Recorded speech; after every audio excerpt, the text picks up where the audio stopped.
Oh, good. It seems to be working. Hello, everyone. Welcome.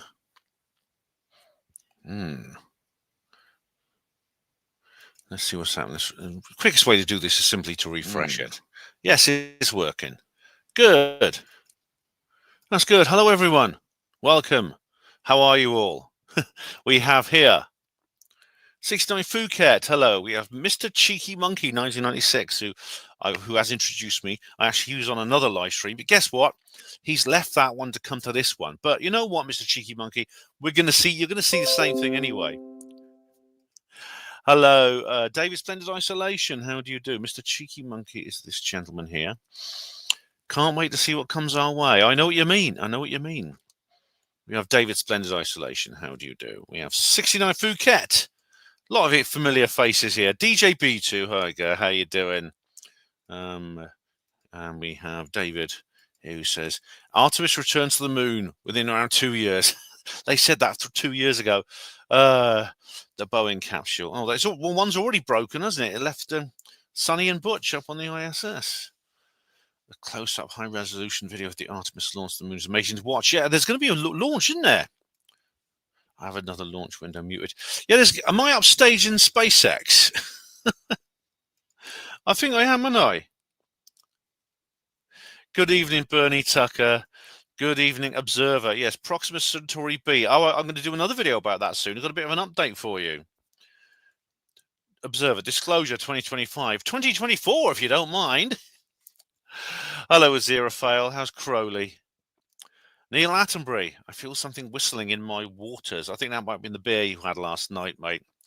Anyway, welcome all of you. It's great you're here. Now, there's no notice comments at all, but I did have. I think I've covered actually because luckily, it could be the early preliminary pre-show comments were preserved. But let's have a look.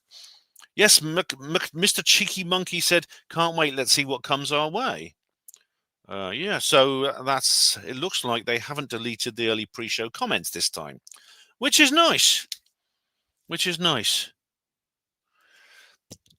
Cheeky Monkey, just enjoying a smoke right now. Wonder if we'll find out anything new, but if I hazard a guess, it's going to be about USOs making it seem like they're a threat. Almost certainly, Mr. Cheeky Monkey, but to be honest, don't recoil from the word threat. I know we met each other in the comment section of the actual official live stream, and there was a lot of talk about people moaning about the word threat. And I'm going to, by the way, I'm going to be showing you that live stream. I'm going to do a live watch party this evening. But you know, in the parlance of military strategy, we are talking about something that technically is a threat, just because we don't know what it is and it has the capability to do harm. You know, when military people say threat, they don't actually mean something you automatically shoot at. Hello, Neil Peel, the Paranormal Peep Show. How do you do? Yeah, we had a great time. We've recorded a new show together, which should be good. Hello, Nihilist Lives Matter. How you doing? Yes, it's going to be a fun-packed live stream today, ladies and gents. We're going to go through some highlights from the previous hearing, but I didn't realise this. It just suddenly struck me. Because I only found out when I watched Post-Disclosure World, because I thought the Senate hearing was going to be like in a couple of weeks' time or something, because things go, you know, the wheels of government grind very slowly in the United States. However, things seem to be speeding up because, of course, a lot's happened in the world of American politics. And before he's even inaugurated, Trump seems to be injecting a lot of energy into the U.S. administration. So that's quite something. But Trump won the House, by the way. He's now got a clean sweep. He's got a grand slam. I actually put up an article up on Hanoi Voice just a couple of hours ago explaining how Trump had basically won everything there is to win. Just check it. Did I put it up? Oh, God, I'm forgetting what I'm even doing. Just one moment. Sorry, ladies and gents. Hanoi Voice. Yes, I did. Yes, it is. It's there.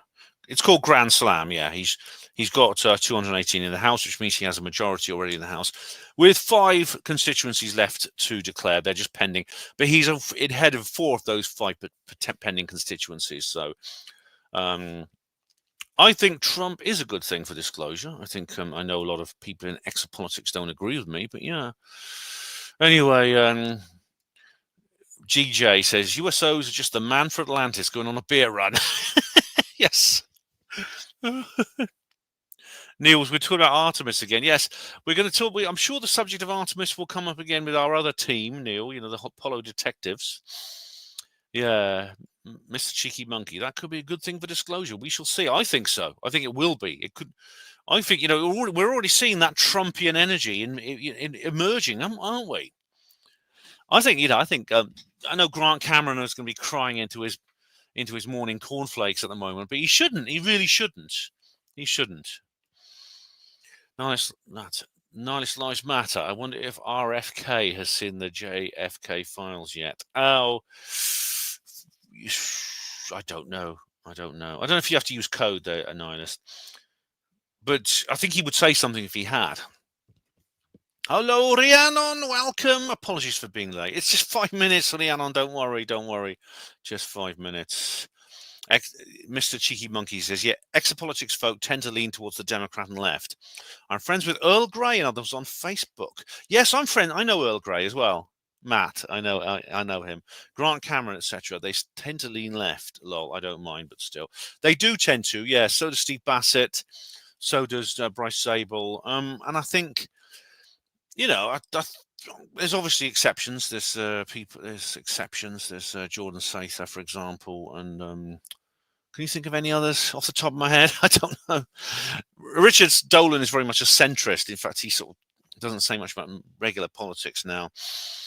But anyway, we're gonna look at some highlights anyway. This is the Pentagon live stream. I'll just show you, which when it starts, we'll go live and we'll do a live watch party. Here it is. Where is it? Here we go. What I'll do is, if we can get captions, I will. This is the live chat in which I met Mr. Monkey. But he's decided to stage these people up and come and join me, which I'm very grateful for. Just 22 minutes to go. I'll just share this in the live chat so you can all watch it. And I hope you'll stick with my chat box, though. I do. I hope you'll stick with my chat box. But there you go. There it is. Mr. Cheeky Monkey. Here we go. Hang on. Nick Pope, what do you think he made? What do you think he made some comments recently about his time working in the UK DOD? Well, actually, I've got Nick Pope loaded up somewhere. Where was it?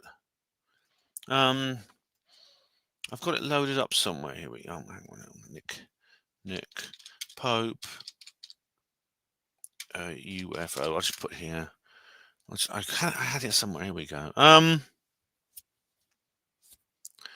Let's see. I had a very brief clip of him somewhere. Where was it? Here it is. We'll watch this. We'll watch this brief clip from News Nation. I'm hoping I'm not getting bloody copyright strikes for this. It's pathetic. Here we go. This is Nick Pope on News Nation just yesterday. We'll go back to the beginning here. Here we go. Conducted secret UAP crash retrieval programs, yes or no? Yes. Okay, were they designed to identify and reverse engineer? I'll show you some highlights from. I will show you some highlights from the event last Wednesday. Or alien craft, yes or no? Yes. Yet it appeared to me that no one at the flag officer level was addressing the safety risk posed by UAPs. Instead, pilots were left to mitigate these threats on their own without guidance or support. We now have existing and former U.S. government officials who have told Congress that ARRO and the Pentagon have broken the law by not revealing a significant body of information about UAPs, including military intelligence databases that have evidence of their existence as physical craft. Those are just some of the interesting moments from this week's congressional hearing on UAPs, what many call UFOs. Former Pentagon insider turned investigator Luis Elizondo, retired Navy Rear Admiral Tim Gallaudet, and independent journalist Michael Schellenberger all testifying before Congress this week. Elizondo was also featured exclusively here on News Nation during our Confessions from a UFO Hunter special. We're not alone. We are not alone in this universe, and it is a simple fact. And the U.S. government has been aware of that fact now for decades. He just says it. Let's bring in Nick Pope now, who investigated UFOs for the UK Ministry of Defense. Nick, good to pray silence, please. You cannot have a UFO program without the one and only Nick Pope. See you again. Thank you. Good to be back. We're on the other side of this UAP hearing now. Any major moments standing out to you? Well, I think it was that first clip that you played with Lou Elizondo basically being put on the spot by Chairwoman Nancy Mace and told, I want a yes or no answer. Yeah, yes or no. Is there a covert government program looking at crash retrievals? He could have answered. He could have said, look, what many people would have said in that situation is, madam, I cannot answer that question, yes or no. I need to. I know we're up against the clock here, but I need to elaborate. But he didn't. He just said yes. He said yes. And follow-up question, is the purpose of this to reverse engineer the technology? And again, he said yes. And of course, this is the guy who was handling the UAP issue for the Pentagon. Well, this is the thing that Mick West says is just an artifact of the camera. The bokeh. Gone, and he chooses his words very carefully, but it was not yes. But Mick West thinks that is a jet tailpipe.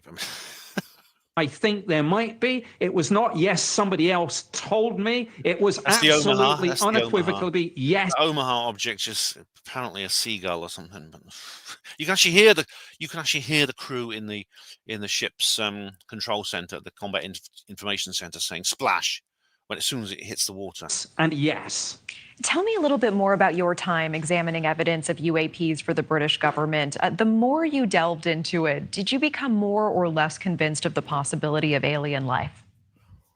More convinced, because consistently we had this proportion of cases that we couldn't explain in conventional terms, where these things were running rings around the cutting edge of our own technology. And we heard, of course, some testimony about that this week. And so when we got those sorts of cases, you just think, if it's not our technology, and if it's not adversary technology, and if it's not misidentifications of some ordinary objects or phenomena, there's frankly not much left. And that's why we need... As Sherlock Holmes said, whatever you have left has to be true. More hearings. And of course, the great news is we have another hearing actually coming up on Tuesday, this time in the Senate. The Ministry of Defense... That'll be starting in about 15 minutes, and we shall watch it. ...said that it was open-minded, but there was no evidence to suggest that any UFO sightings posed any threat to the UK or that they were extraterrestrial in origin. After working the colloquially called UFO desk there, do you agree with that stance? No, not really. And frankly, I think I wrote that line. I think I remember drafting something like that for our public affairs folks back in the early 90s. Why did you write it? Why did you write it? Look, our job, really, I know this sounds terrible, but in a sense, we wanted to get the British Parliament, the media, and the public off our backs. We were getting a lot of hassle on this, and we just tried. Yeah, if we were, I suppose, this... Do you know that Nick Pope has said, and I well believe him, that even during the first Gulf War, when he was on the UFO desk in 1991, they were still getting more correspondence relating to UFOs than even that war. Consistently to play down the true extent of our interest. Is that really a bunch of balloons, that jellyfish thing? Yeah.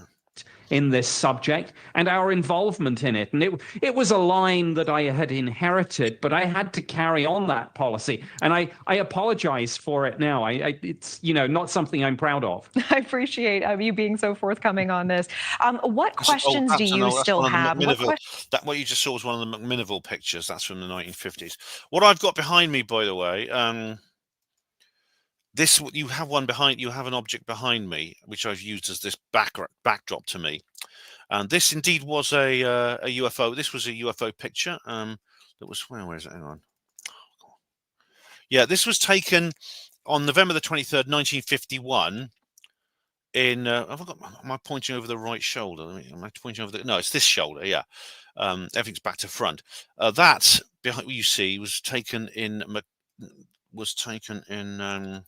Riverside, California, USA, November the 23rd, 1951. Now, could it be fake? It looks like some sort of metal construction, maybe held up by a wire. It's possible. The problem is these days, you don't even need a model anymore. You can just make something with AI. That's the problem. Anyway, where's Popey? Let's carry on. Questions would you pose at the next hearing? Well, I think one hint that was dropped, which I think we want to hear more about, is the UAP that have been detected on satellites. Yes. So more about that. And guess who is going to be? I think it's Chairman National Security Council, not Carl Nell, John Ratcliffe. Trump is appointing John Ratcliffe. I think head of the CIA. He's making him head of the CIA. I can't remember all the details. John Ratcliffe, the guy who broke that news. This is incredible. But also, both Lou Elizondo and Tim Gallaudet talked about essentially a sort of dirty tricks campaign against witnesses and against whistleblowers to kind of smear their names, maybe to kind of dissuade other people from coming forward. I think. Well, the thing is, the smear camp. Unfortunately, the keepers of the truth embargo don't really need to do that themselves. Unfortunately, there's too many, amateur morons on social media who'll do the job for them, which frustrates me enormously. I want to know about that, and I hope that Congress will keep pushing and say that this is absolutely unacceptable. Nick Pope, always appreciate your time. Always good to see you. Thank you so much. Thanks for watching. Go to joinnn.com. I do like News Nation. Should we have? I'll go back to the comments for a second, but I want to go through a few comments, and then we will bring on Tim Burchett. Let's go through some of your comments now. We have the man from the ministry. Yes, this is the video I think we will make it. I have looked through the Immaculate Constellation documents, Mr. Cheeky Monkey. In fact, I've done an entire video on that. If you want to look at it, it's on my channel. I know it's got so much material on my channel. DJ B2, the Dogecoin. That's interesting, isn't it? Because the Doge was the premier of the Venetian Republic during the time of the black nobility. So why has Elon called it Doge? I'm not going to get into that tonight. The Western Co are going to have a whole lot of egg on their face. Oh, a load of people will, yes. My dad even admits I'm wrong. Neil says, what would Mick West think of the famous UFO saucer you've used as your backdrop, Ben? He'd say, well, I think that is clearly a metallic construction made from something. And he could be right. It was a long time ago now. Where are we now? Sorry. Oh, Hugo Roon is here. Spliffs in the tin. Leon Raven. That UFO behind Ben looks like a mute you put up in a trumpet to dampen the sound. Oh, I know what you mean. Yeah, I know the thing you mean. The thing you change the sound of the trumpet with them. Yes. Tulsi is going to have an important intel post. Yeah, she is head of the National Security Council, which is amazing. I think Trump should have made her VP. I think she's excellent. But observer, Mick looks more like an OAP than a UAP. Yes, he does. Goonlove, hello. Have you seen Elon Musk's Starlinks? No, I haven't. It's a bit too cloudy today, unfortunately. Hello, Ferdinand Gollier. How are you? Welcome, all of you. I won't be able to see all your comments, unfortunately. Yes, DNI. Oh, she's going to be the DNI. She's going to replace Avril Haines. That's it. I know she's having some big intel job. She'll do a better job than Avril. That's for certain. Yes, although Avril, to be fair, has sort of like been kind of it's been kind of like quite open at certain points. But yeah, definitely. Anyway, should we have? What's the time now? Let's just have a look at the.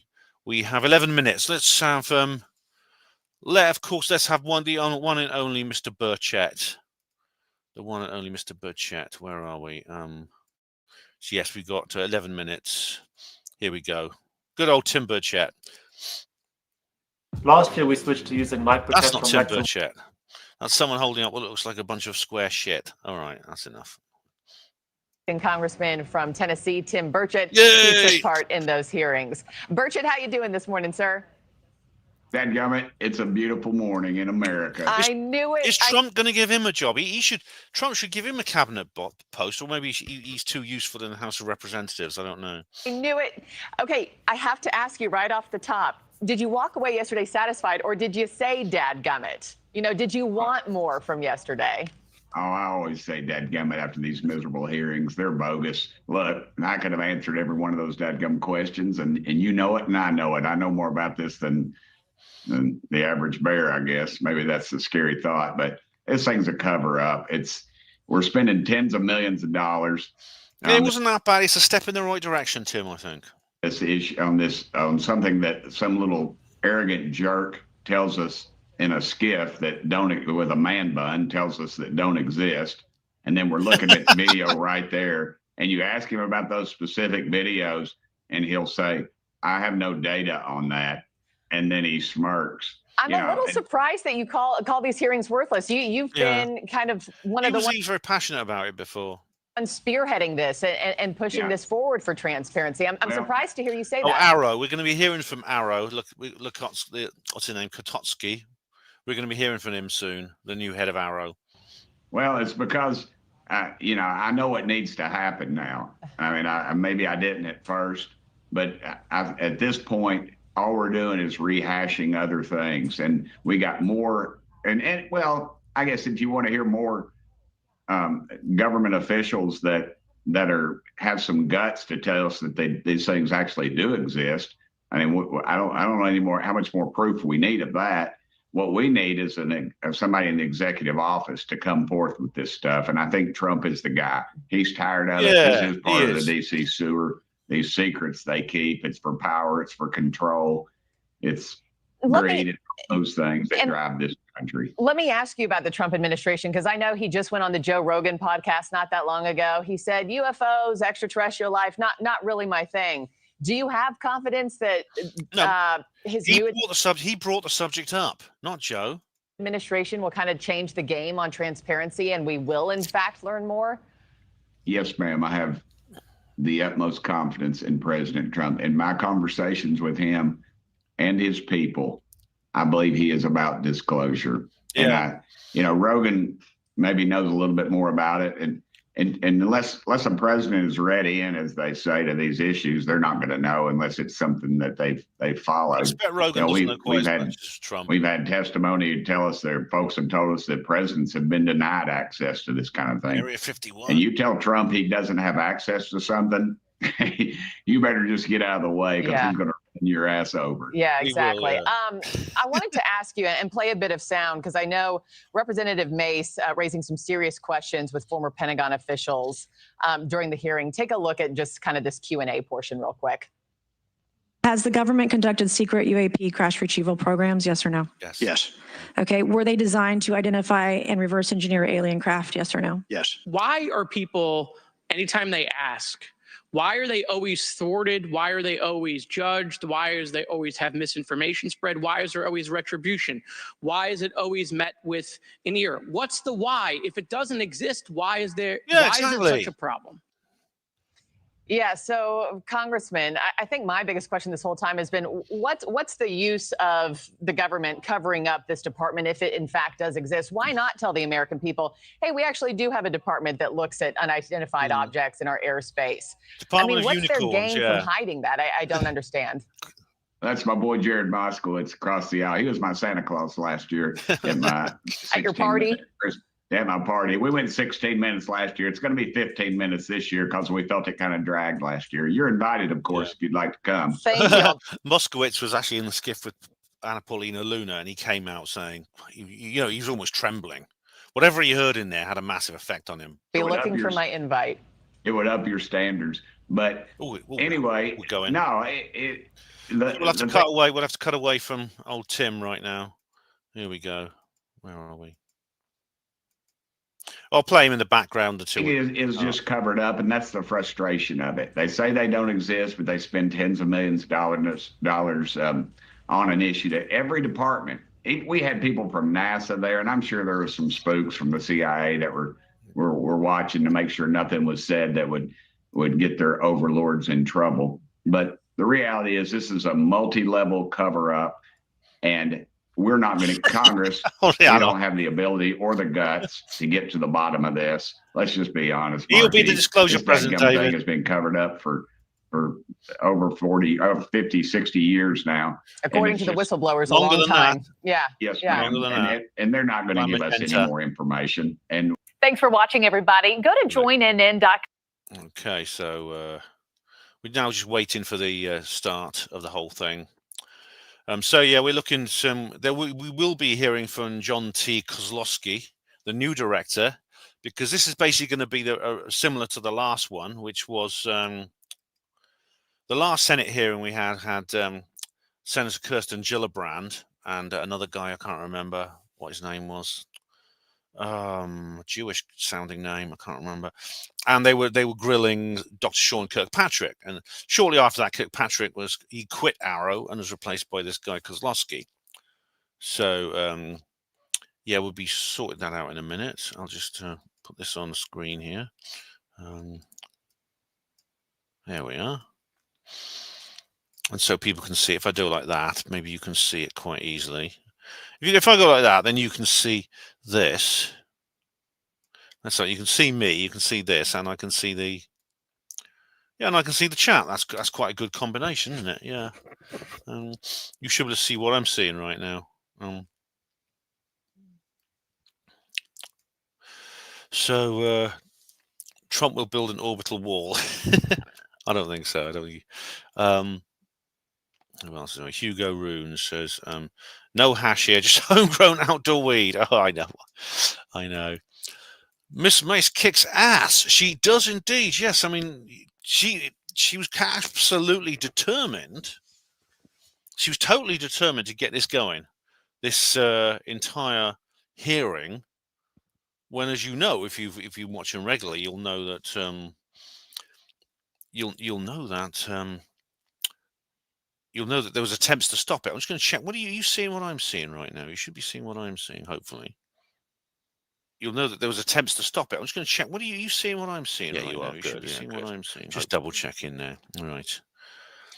There was attempts to stop the House hearing taking place, and she thwarted it. She thwarted the whole thing. She thwarted these attempts, and she got the hearing going. I think it's had. To be honest, it wasn't just her. I think when Trump won and won so decisively, I think they realised that maybe it was too difficult.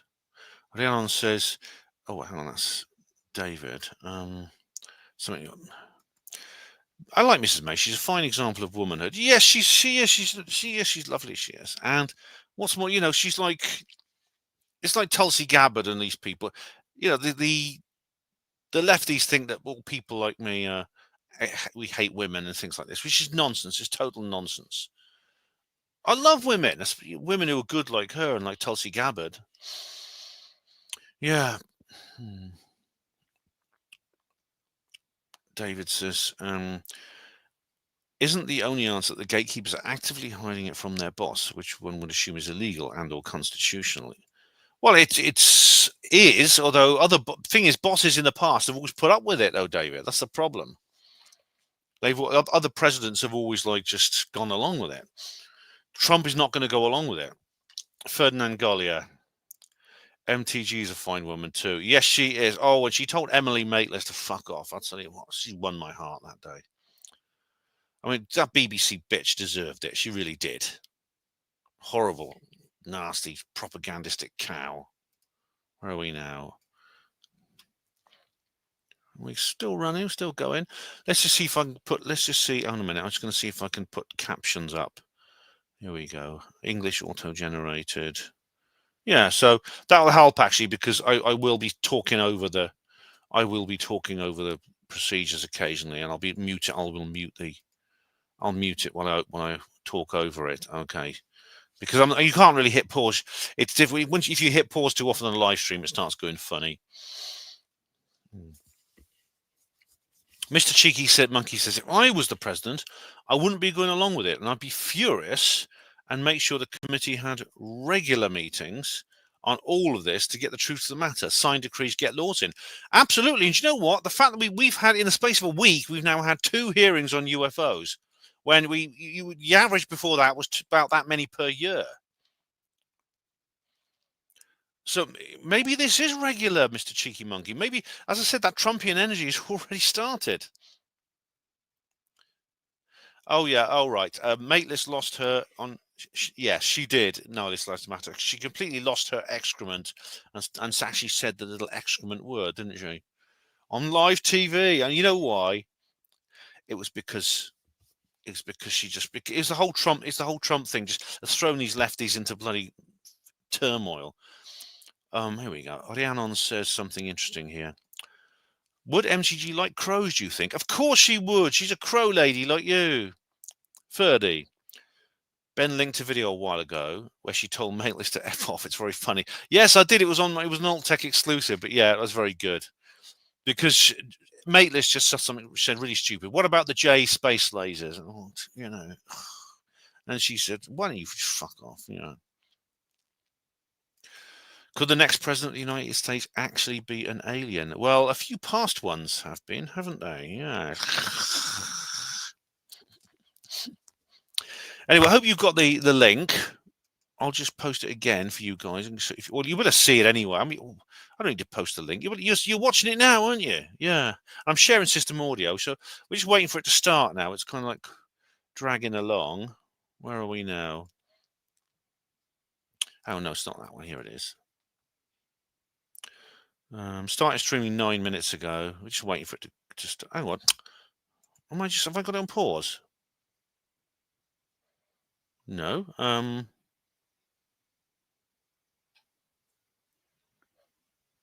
Still going. I've got it on pause.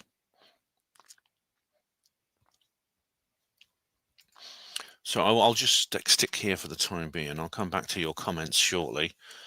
But yeah, come on. I'll share screen as it starts.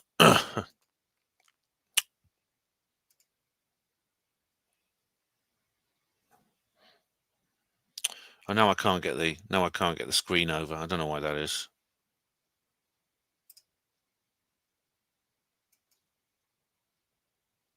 I've got captions on, but can't get screen over. Oh well. Anyway, how are you doing?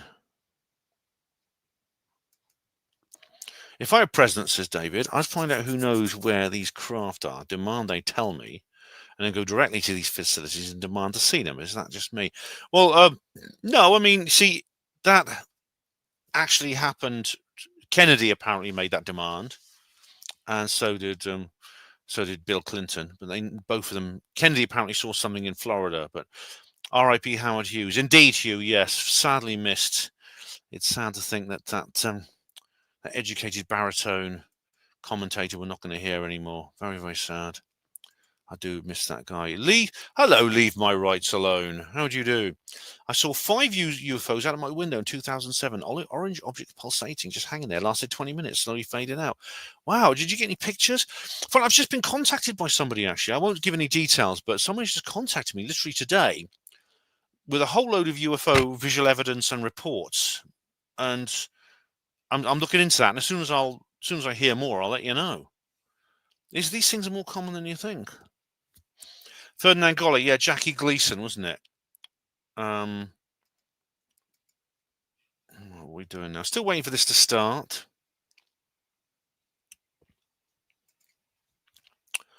Oh, come on, guys. Come on, let's start. There we are.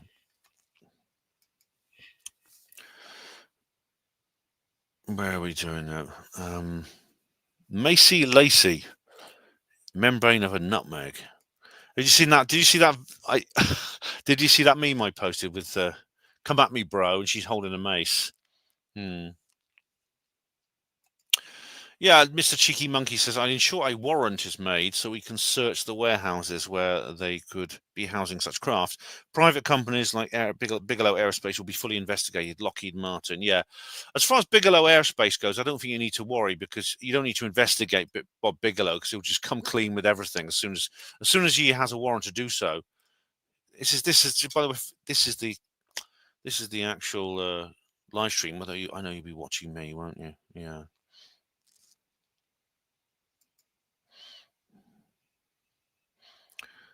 Everyone's sort of waiting in the live chat here. Is Stephen Greenstreet there? Oh my God, bloody hell!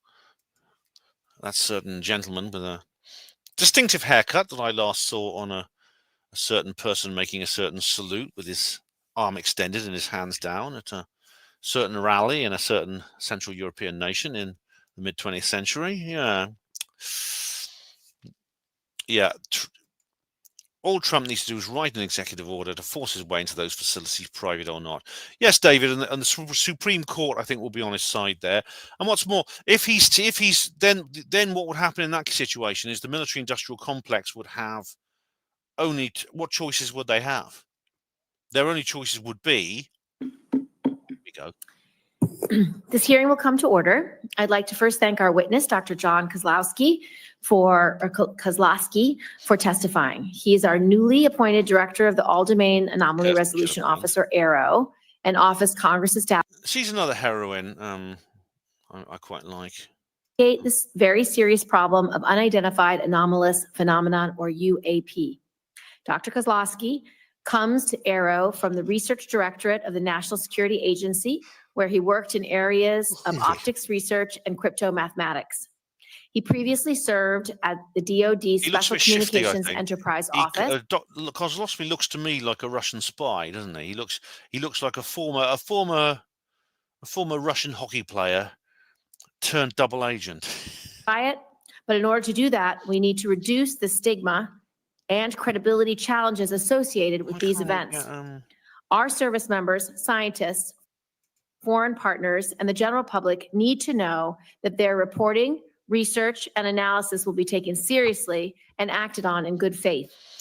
In the spirit of transparency, AARO recently released a consolidated annual report just a few months after releasing the first volume of the historical record report in March of this year. Yeah, I covered that. I covered that in an entire video, if you remember.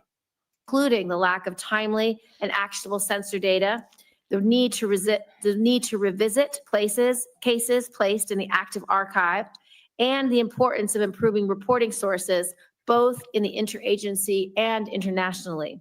In this hearing, I want to probe a series of specific issues.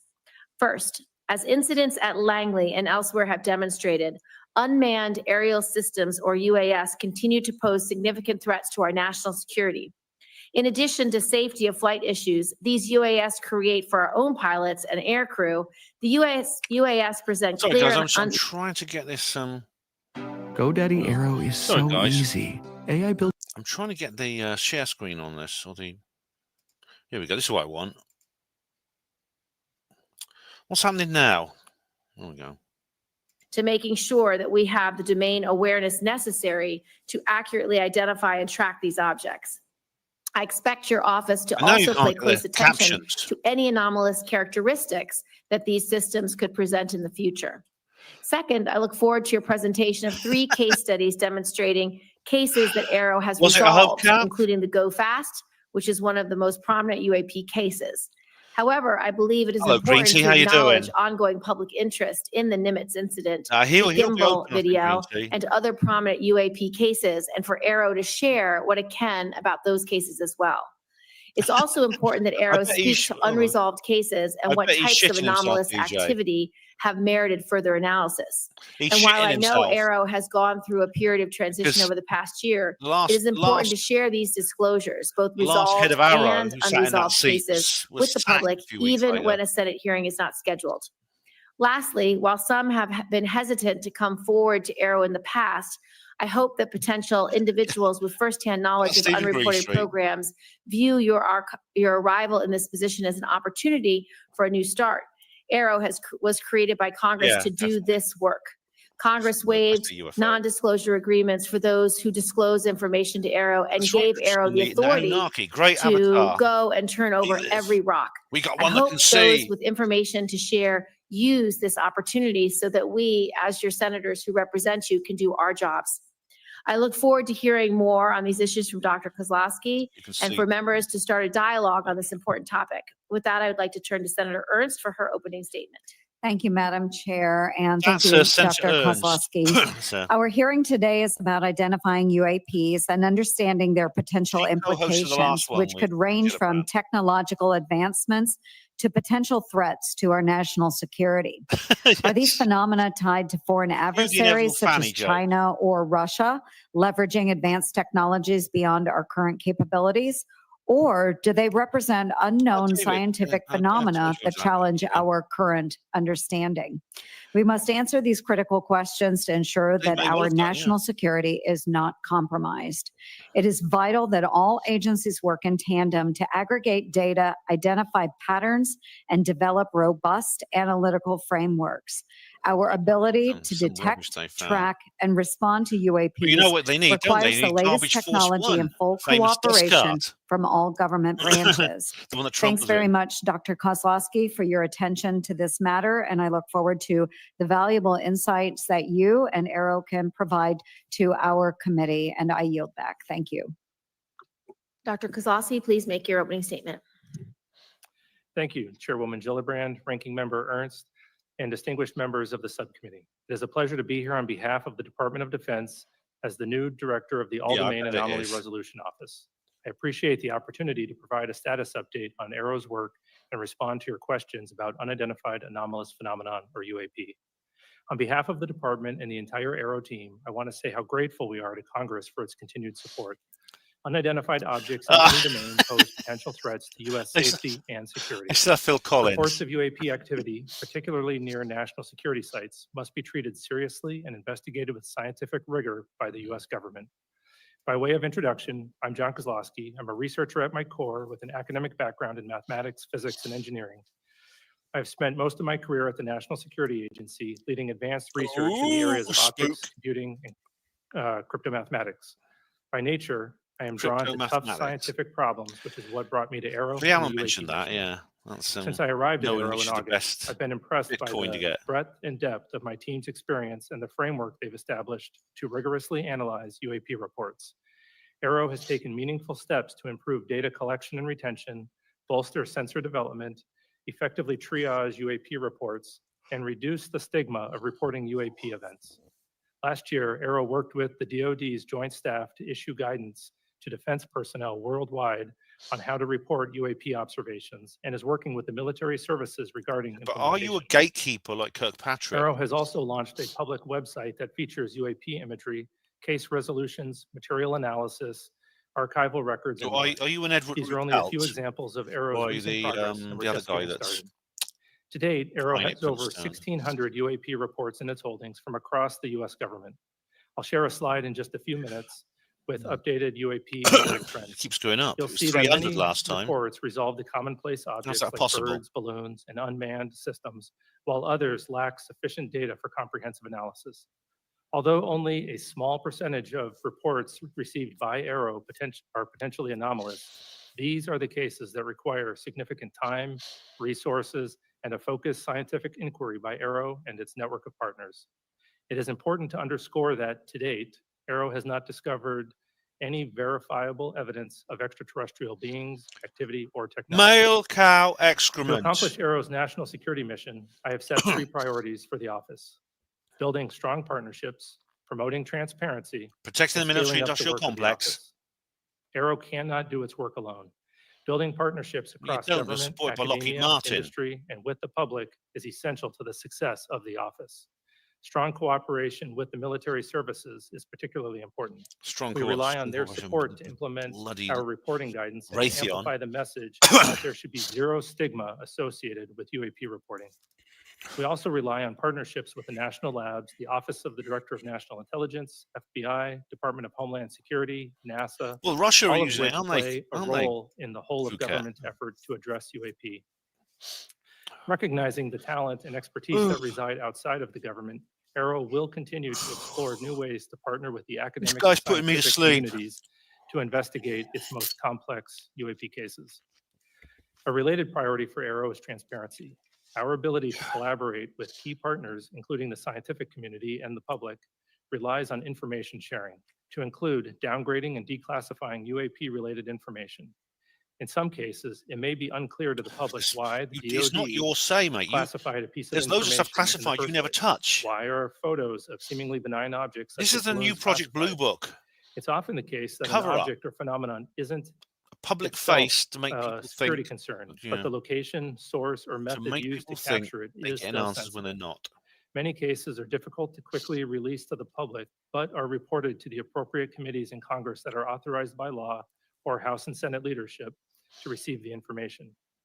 It is important to note that Arrow does not unilaterally declassify information. Sweeps, hello, mate. Work with the originator of a classified How are you, record sir? to ensure that declassifying that record does not inadvertently harm national security. This can take time. Nonetheless, the department is committed to declassifying and publicly sharing more information on UAP while be on the Trump protecting gravy train, sensitive mate. sources and methods. I'll be sharing some newly declassified imagery in just a few minutes. AARO is also working closely with the National Archives and Records Administration to make UAP-related documents publicly available in a digitized collection. Meanwhile, AARO continues to review the U.S. historical record relating to UAP. We welcome any former or current government, civilian, contractor, or military service member with relevant information to reach out to us at www.aaro.mil. Yeah, like my final priority is scaling up AARO's work to match its mission. David Grush's phone AARO number. needs to bolster the quantity, quality, and diversity of data that it acquires and examines. This means tapping into existing data sources within the interagency while deploying AARO's own organic sensor capabilities. To the extent that UAP results from the domain awareness gaps, more and better data will help us fill those gaps and help us understand what is being encountered. In closing, AARO is committed to the highest standards of scientific integrity. We will not foreclose on any explanation for UAP prematurely. We will continue to follow the science and data wherever they lead. We will continue to have an open and frank dialogue with Congress in settings like these and in classified briefings. We will continue to keep you fully and currently informed of all UAP information, active or historical. And finally, we will share as much information as possible at the unclassified level to inform the public of AARO's activities. Yeah, the unclassified level is the key part. For now, I'd like to turn to a brief presentation of UAP trends and cases, and then I'd be happy to take questions.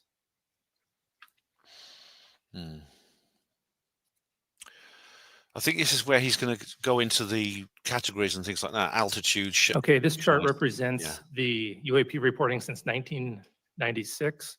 And as has previously been discussed by AARO, I think that sensor placement seems to have caused a bias in our data, both geographic and at altitude. And we're working to resolve that bias in 2025 or reduce that bias through broader engagements with the DoD as well as the IC and the rest of the government. Also by incorporating broader sensors into our data and through a public reporting mechanism that we hope to have live in mid-2025. On the left side, it shows the altitudes, and we'll see it's a bit cut off. We'll see that most of the reporting occurs between 15,000 and 25,000 feet. That happens to be where most of our sensors are. Yeah, it doesn't include low-level reporting above and below that encounters, like the one behind me. Same platforms. In the center, we'll see that the result on their sensors have the vast majority being balloons and UAS. We're seeing a great increase in satellites recently, particularly with the launch of mega satellite constellations such as Starlink, where the satellites are catching what is called satellite flares or glint off the sun just after sunset or just before sunrise. And on the rightmost, we'll see the morphology or the shapes that have been reported. The majority have been lights or orbs. We think that there's going to be an increase in the lights with the mega constellations, but our most interesting cases, some of which I'll discuss later, are actually the shapes such as the triangles or the cylinders. And at the bottom, we'll see the geographic bias that I mentioned before, where most of the reports historically had been near the government sites. This bias has been reduced recently by reporting from the FAA.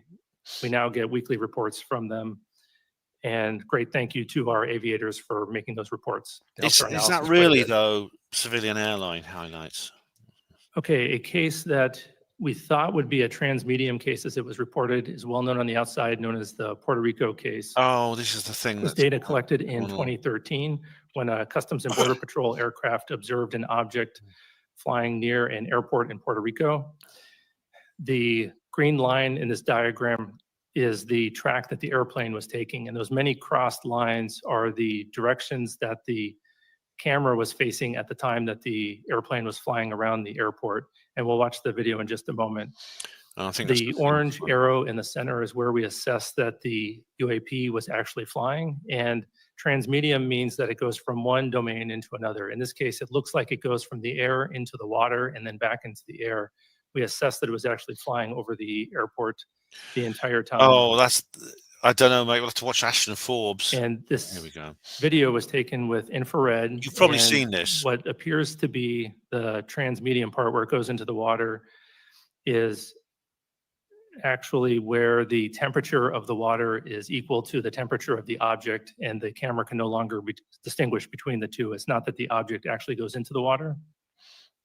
And so we assessed that the object, likely a pair of balloons or sky lanterns, was floating at about 7 knots over the airport and descending to about 200 meters. And this video will be released, and our report will be released later this year. No doubt. Oh, this is the Go Fast captured the public attention and congressional attention when it was made public in 2017. Looks like an object flying very fast over the water, very close to the water. Through a very careful geospatial intelligence analysis using trigonometry, we assess with high confidence that the object is not actually close to the water, but is rather closer to 13,000 feet. Yeah, we've been through this. Diagram here shows as the platform is flying and capturing the object, if it is closer to the platform at a higher altitude, a trick of the eye called parallax makes it look like the object is moving much faster. And so we've written a detailed paper on parallax, released that on our website. What was it, so though? the public can literally check our math on this analysis. What was it? Oh, hang on. An interesting case, Why which were I don't the believe emails the deleted public then? is familiar with, is why were captured Admiral in Gallaudet's 2018 emails from a deleted? UAV flying in the Mediterranean, watching Mount Etna as it was erupting. And it appears that that object is flying through the plume of superheated gas and ash. This was a rather difficult case to resolve. We had to pull in support from a number of IC and S&T partners and even reach out to a volcanologist. And through very detailed 3D modeling and pixel by pixel analysis of the object as it's traversing across the clouds, they assessed that the object was actually 170 meters away from the plume and not flying through it. And to be clear, Aero does not believe every object is a bird, a balloon, or a UAV. We do have some very anomalous objects. It's just the nature of resolution. We can only resolve things that we understand. So we're now working on additional products where we can inform the public, Congress, and others of the objects as we're studying them, rather than once we've resolved them. Alan Raven, we had to reach out to a volcanologist. Thank you, Dr. Kozlowski. I appreciate your testimony. It's been widely reported that individuals claiming firsthand knowledge of unreported UAP programs have been reluctant to engage with Aero. What message do you have for those individuals, and how will you work to gain their trust? Yeah, we need a volcanologist. I would let them know that Congress has gone out of its way to create the organization Aero specifically to conduct these sorts of investigations, and has uniquely empowered them to have access to all UAP related information, whether that's historic or current. And we take that responsibility and those authorities very seriously. And so we have been reaching out to a broader community, encouraging folks who had talked to Aero personnel in the past and maybe felt uncomfortable to come back to us. We've met with several of their interlocutors and a couple of firsthand witnesses, and we are making great progress. And those firsthand witnesses that we have talked to do feel comfortable coming back to us. And so we hope that more folks that do have information would go to www.aero.mil, fill out the form, send it to us so we can bring them in for interviews and add their information to our investigations. Thank you. I recently just read your report from March, your historic report, and I would encourage anyone who's interested in this topic to read the report, because when I was asked by a reporter about it, they said, well, it doesn't show any evidence of secret programs that have aliens. That's not how I read the report. What I read the report is the U.S. government took sightings extremely seriously over the last 75 years. Put some of the greatest minds ever to analyze these cases, because they assess them as some deeply unknown phenomena that may or may not cause threats, that may or may not be related to adversaries, but are certainly something that the U.S. government needs to know about. And what I read from this report is that we resolved numbers of cases, but in almost every instance, whether it was in the 40s, the 50s, the 60s, the 70s, the 80s, the 90s, the noughts, half the cases were unresolved. So I don't think this is an example of the government not taking these cases seriously. I think this is an example of our government spending 75 years taking these cases very seriously. And interestingly, for the group that put together this report, they didn't have access to any firsthand reporting. And so from my perspective, for whistleblowers and people who want to come in, please come in, because the purpose of AARO is so that the senators can do our job to provide oversight, accountability, and transparency. We find it very concerning that our pilots, that our Navy officers, that people who have sightings of UAPs are denigrated, are somehow dismissed or disregarded. They need to be protected. This is a huge issue for national security because, number one, we don't have domain awareness, which is very problematic. Number two, we don't have domain superiority if we don't understand how different UAPs are flying, what technology they're using, what their mission is, what their purpose is. And at the base level, we have so many UAPs around our bases, around our military sites, around our nuclear sites, that it's deeply disturbing that adversaries at a minimum could be using these opportunities to spy, to glean intelligence that will harm our long-term national security. So I'm grateful that you're taking the whistleblowers very seriously. I'm grateful that AARO is trying its best to integrate the private sector, the public, into their work.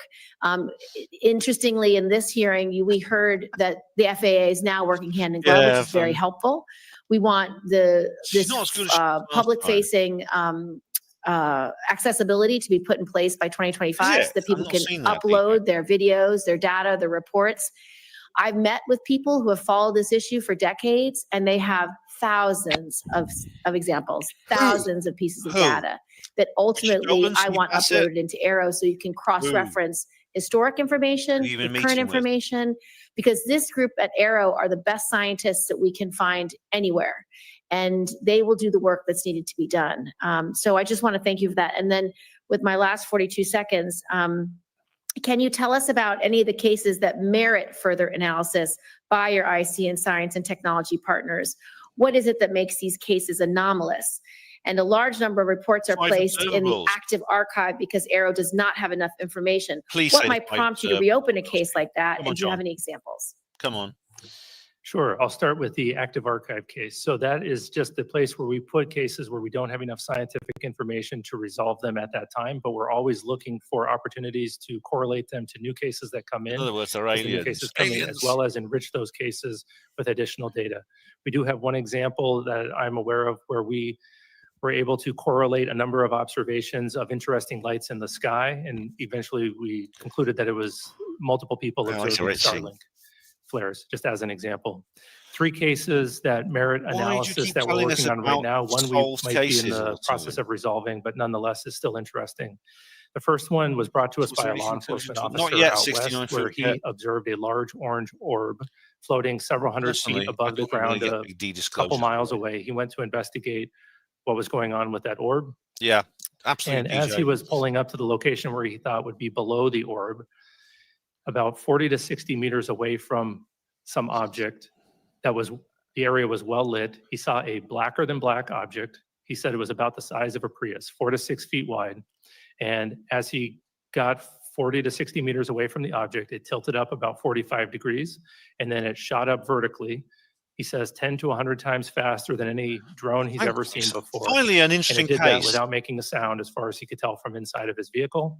And just as it left his field of view through his windshield, then it emitted very bright red and blue lights that illuminated the inside of his vehicle as brightly as if someone had set off fireworks just outside his vehicle or street flares. So that's anomalous because of the size of the vehicle with the great acceleration. And when he came back to investigate that area, he found no disturbance of the ground beneath it. So that's one interesting one. Another one comes to us from Southeast U.S. DJ, I thought it was there was a U.S. facility where 2 cars of government contractors were leaving the facility around 9 o'clock in the morning. They looked up in the sky and saw a large metallic cylinder about the size of a commercial airplane, and it was stationary. They observed that there was a very bright white light behind or around the object. They saw it stationary for 15 to 20 seconds, and then it disappeared. Obviously, an object that large, stationary, unless it's a blimp, is unusual, but then disappearing, we can't explain how that would happen. And then the last case was interesting. We had a aircraft that was flying parallel to another aircraft, and it was capturing imagery of it. And a small looking object appeared to fly between the two of them much faster than them.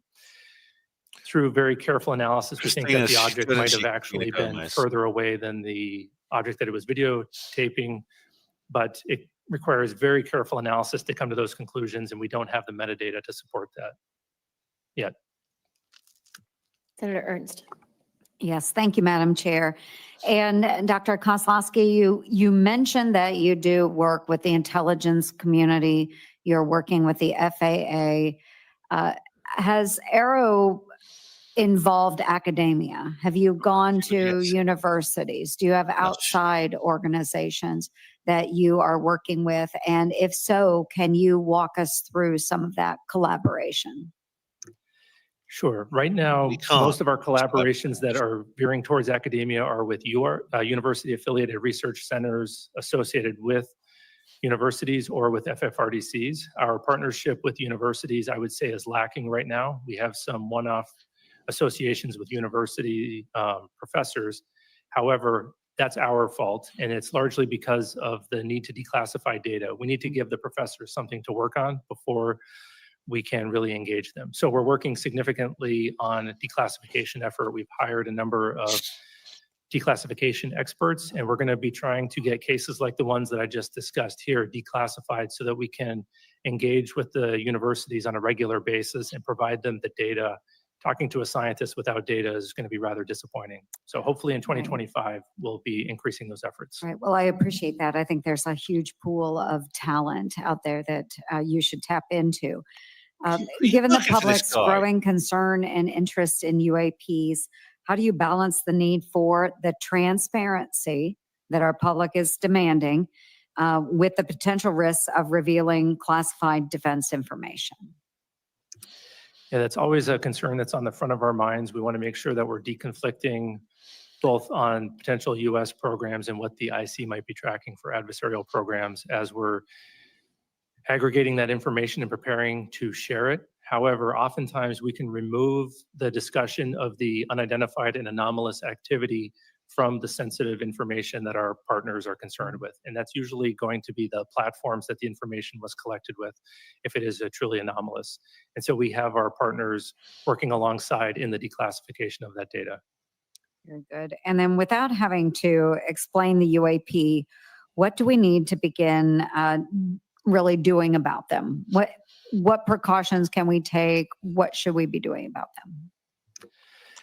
I think that removing the stigma, reducing the stigma is the first step. We need to make sure that we're having honest and transparent conversations about them, because if we're hesitant to discuss them, then it opens the opportunity for an adversary, as you had mentioned earlier, Senator Gillibrand, to come in and conduct some activity. So we need to do that, and we need to have more persistent monitoring and understand that whether it is a UAP or a counter UAS issue, that on their own we need to have that complete domain awareness around UAS is unidentified. Wonderful, thank you. Thank you, Madam aerial Chair. systems, which is like just a couple of follow-up questions. We didn't discuss in this setting the most recent UAP or UAS encounter with bases like Langley. I know that the incursion by UASs that were publicly made available through the press that took over 2 weeks was fairly alarming to senators, because there was a question about what technology they were using. There was a question about why it was so hard to detect. Can you speak to how Aero will be integrated into the review of these kinds of cases, and how you can be helpful to both the intelligence community and the Department of Defense in analyzing or being able to more quickly analyze what's knowable and what's not knowable, so that, because once you do identify it as a drone, for example, it then goes to the right department at DOD or the intelligence community to assess, deal with, or take down as the incident might be. But talk to us a little bit about what role you can play for both the DoD and the IC community in these kinds of incursions that are happening when we don't know what tech is being used and we don't understand a flight pattern, or we don't understand how they arrive and depart in the way they do. Yeah, we are generally going to be supporting them through an advisory capacity as an organization that naturally needs to conduct baseline experiments of the environment to see what normal looks like, whether it's balloons, birds, anomalous activity, or drones flying through an environment. We're going to gather a lot of data that will allow us to characterize an environment very well and then detect and follow those tracks, hopefully rather efficiently. There's also a lot of overlap in the type of sensors that are going to be used for the counter-UAS mission and the UAP mission, whether that's active detection like radars or passive like cameras. And so as Aero is trying to push the bounds on detectability for UAP, we're hopefully going to have best practices that we can also provide to the counter-UAS. And potentially we might have additional technologies that we can offer them to support. Rhiannon, I wish I could have gone to that. We need as much I'd like to just address a little bit of reporting and feedback. As you know, Aero is required to develop a mechanism for the public to report UAP information. Now that that mechanism for current and former military, civilian, and contractor personnel has been established, can you speak to Aero's plans for a public reporting mechanism, and how did Aero arrive at this approach, and were other options considered? And second, for pilots and operators who have reported a UAP, what feedback, if any, has Aero provided to these individuals related to what Aero is doing with their report and how the report has been resolved? How does such feedback or lack thereof impact the frequency of UAP reporting? Yeah, the public reporting mechanism that we've decided to go with is going to look similar to the reporting mechanism that we currently have for historical events, where we're going to ask folks to go to our website, download a PDF form, put in the narrative for their account, and then email that to us with accompanying There were some this year, there'll be some next year. Usually it'll probably be imagery. We went with that option because we thought, one, we could do it rather quickly, we could do it efficiently, make it very cost effective for the taxpayer, but also we think we can gather all the data that we're going to need to conduct our analysis. And then we're going to have that feed into an automated processing system that will cross-correlate that against all the other public reporting cases, as well as the US government cases. We can still watch it. Consider a number of other reporting mechanisms as to include automated online forms as well as cell phone apps. And we ultimately decided that this would be the safest, cheapest, and easiest to maintain. Download your Aero UAP app now. Private information of the individuals who are reporting. Regarding the feedback. Siri, can you get me a UAP app, please, now? The resolved reports. Right now, we don't have a good feedback mechanism. It's fairly informal. We're working on building a case management system that Aero will use at all classification levels, and hopefully in that we'll be able to provide feedback as the case is going through the resolution process. We have multiple phases. Then the folks who report that, whether it's a pilot at the classified level or someone potentially reporting through another mechanism, they'll get that automated feedback. And then it is not determined at this point yet how much information we'll be able to include in that feedback where it is in the process. It'll depend on the classification of the resolution of the case. My final question is there anything that you need to tell the Senate that you need from us, whether it's funding, whether it's support, whether it's legislation? Is there any requests that Aero has of us, or anything else you need to brief us on for us to be able to do our jobs to protect our service members, as well as integrate public interest and public data and information into the future analysis efforts of Aero? So first of all, I want to say thank you again. That's good news. I think that the authorities that we have are remarkable, and I think that we are well-resourced as an office. The only ask that I would have is that you continue to champion us, particularly with witnesses, encourage them to come forward and report to us so that we can have a more fulsome investigation of the potential historic or ongoing legacy programs. Thank you so much. Hearing adjourned. Is that it? Is that it? Surely, what's happening next? Come on, that's just a break, surely. They're just going to have a little breather and go outside for a smoke and then come back in. And then, what? Oh, right. Well, that was a nothing burger, wasn't it? Let's see what the chat is saying. Useless. I can't actually. It's going too fast to read, but. Oh, hang on. Where are we? That's mine. So that's my own there. Here we go. More bullshit. Wow. Okay. To be honest, that was a nothing burger, wasn't it? That was a nothing burger. All right. Okay. Right. I mean, I don't know what to say about that. I mean, that was really boring. I mean, that's just going over stuff we've seen before. The only interesting part of that, I thought, was where Kozlowski mentioned the guy in the car who saw the object shoot up really, really fast. The object on its side, the black thing on its side, shoot up. I know.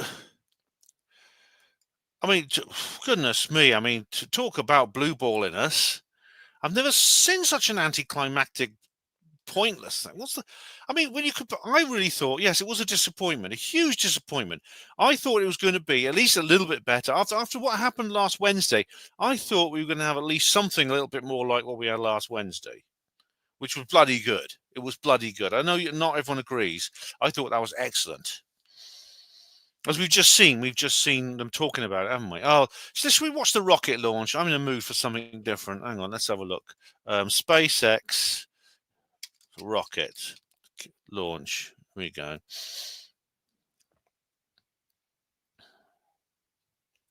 Where are we now? Okay, let's watch this, shall we? Chili Brown's husband has permanent blue balls. He must do. She used to be a bit hot actually, but she seems to have dried up and gone a bit skinny lately, and she has these ridiculous shoulder pads. She used to be quite attractive. Kirsten Gillibrand. You know, I like the older ladies, as you know. And I used to think she was quite attractive, but now I don't like the look of her now. All right, let's see what's happening with this rocket. Oh yeah. No, that's not a rocket. That's a robot.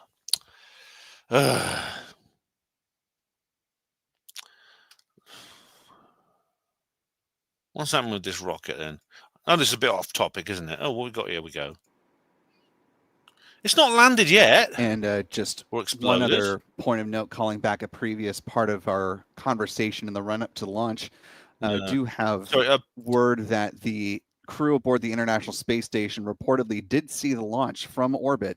So keep your eyes peeled for some social.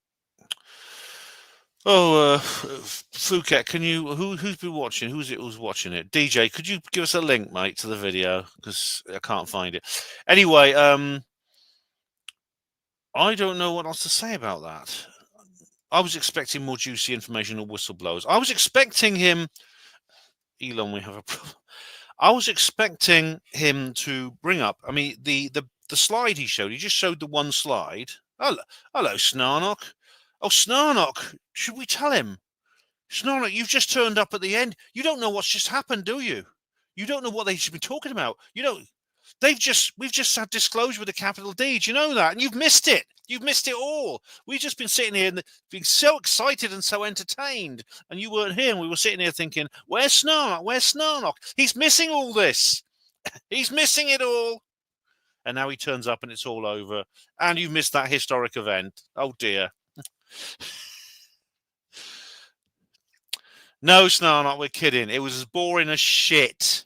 It was as boring as shit. The slide, for example, the one slide that he showed that one slide, which was basically it was just a breakdown of firstly the altitude of UAP sightings, the morphology, that is what they look like, time, and I think it was the time of day or something. Horianon, he was lying through his teeth. He must know more than he's saying. Oh, the booster blew up. Starship still flying. All right. We'll see. We'll look at it in a minute, DJ. But yeah, a lot is happening, isn't it? We seem to go in at like massive rates at everything happening. But this was a disappointment. I mean, as I was expecting more, I think because of that Snarnock, I was expecting more because of the massive rate of change. The massive rate the massive rate of change that we've seen Oh, Rhiannon meant me. Yeah, I was winding him up. Rhiannon. Yeah.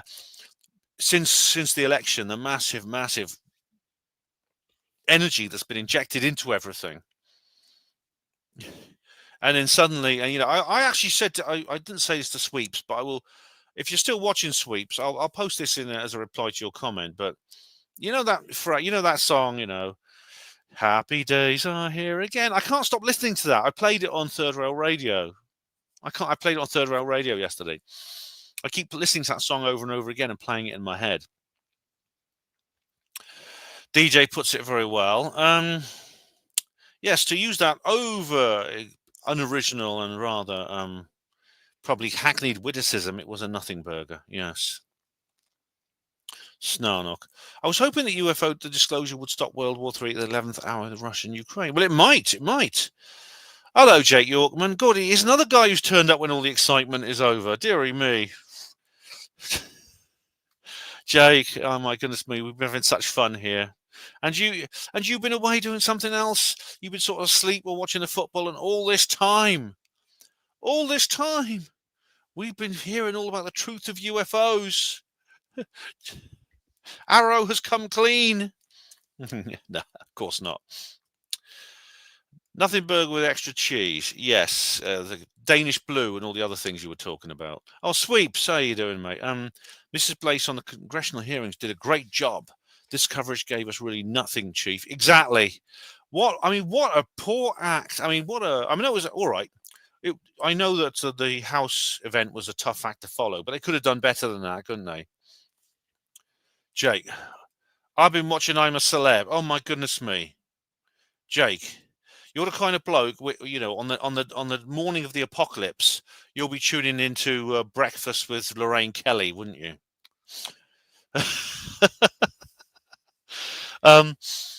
Yeah, I was saying to Sweeps, I'll put this as a comment, but we've often said, and you may have heard it said many times, and I'm sure you've all heard it said, things are bad and they're going to get worse before they start getting better. Ian R. Crane used to say this, things are going to get a lot worse before they start getting better. And I always said to myself, well, how much longer can they keep getting worse before they can't get better anymore? I don't know what the answer is to that. But, I feel in the last couple of weeks, maybe, just maybe, we've hit rock bottom and we are heading up again. We've turned a corner and things will now start getting better. And I know if this is an incredibly deep cesspit we're in, and getting out of it is going to be a very, very steep and difficult climb. But at least now, we're heading in the right direction. For the first time ever, we're heading in the right direction. But that unfortunately was not a part. I don't think what we've just watched over the last 20 minutes or however long it took. I don't consider that a symptom of the new Trumpian energy. Do you? I think that was a hangout. That was maybe one last burst from the old Joe Biden days. It really was. It was perfectly in the style of the Biden-Harris normality, wasn't it? Jeff Hindley. Hello, Jeff. Welcome. Jacques Vallée, Alan Hynek believed aliens to be demons. What do you reckon, Ben? Hynek actually did say he believed in the extraterrestrial hypothesis. However, if you define demon as a malevolent spiritual entity, some of the things we see in the sky might actually be that. I don't go along with Father Spiridon Bailey, as David spends in isolation knows all about that. But I do think that. Possibly we could. Some of that. I do believe some are extraterrestrial, though. David Icke says it's all part of the agenda. Fake alien invasion. All right, I'll come on to that. DJ Bisu. A lot of people implicated in the Diddy the Diddler case. Yeah, so that guy went quiet very suddenly, didn't he? DJ Jake Moore, you're looking great. Have you lost weight? I think you have, mate. Thanks, Jake. Yes, I have, and it's not actually intentionally losing weight. I'm actually on a detox. I'm on a spiritual detox, as I've explained. I'm actually I started it at the end of the ASAP event, and I said I'd go on a detox for that until the election, and I said at that time that if Trump won, I'd go back on it until the until the inauguration. And so I'm a man of my word. I'm keeping my word, and I'm going to do it. You know what it is? It's an affirmation. It's actually occult. Because I've been reading Colin Wilson's occult book, and he was a hospital porter, so he knows what he's talking about. You don't have to do the Aleister Crowley thing to cast a spell. Every time you'll have your birthday cake in front of you, and they say blow out the candle, and you go, and they say make a wish. That's a spell. That's an occult action. It could be that wish will come true. If it does, how do you know it wasn't your affirmation, your mental intention that allowed it to happen? How do you? It may be a coincidence, but you don't know. You don't have to do the Aleister. You don't have to shag a goat on an altar or get a crystal ball or any of the things that Aleister Crowley used to do. You don't have to do any of that. Anyone can do occult things. And one of the best affirmations you can do is gratitude. The reason I'm continuing my detox is gratitude, because I wanted Trump to win. He won, and it could be that my original affirmation contributed to that. So I'm now on another affirmation of gratitude. They ticked the boxes. The inquiry is concluded. They didn't even need to have a hearing, and they could have done that, but they could have just sent him a memo and said, "Fill this in, mate, would you?" and send it back. They didn't need to have a bloody hearing. What boring is that? Sweep says, okay, happy days, but Biden is trying to escalate World War III. Yes, with Ukraine shot USA. Missiles in Russia today. Oh, God. To head off Trump taking his presidential oath, Biden's lefties want to declare martial law. It could be, Sweeps, they're trying to get all this in before January the 20th. Another reason to do my detox. Yeah. Snarnock. What happened to Greer's 600 plus whistleblowers? I think they're still, God knows, I think he's probably still keeping them in his basement somewhere in that giant mansion in Virginia. Oh, I don't know.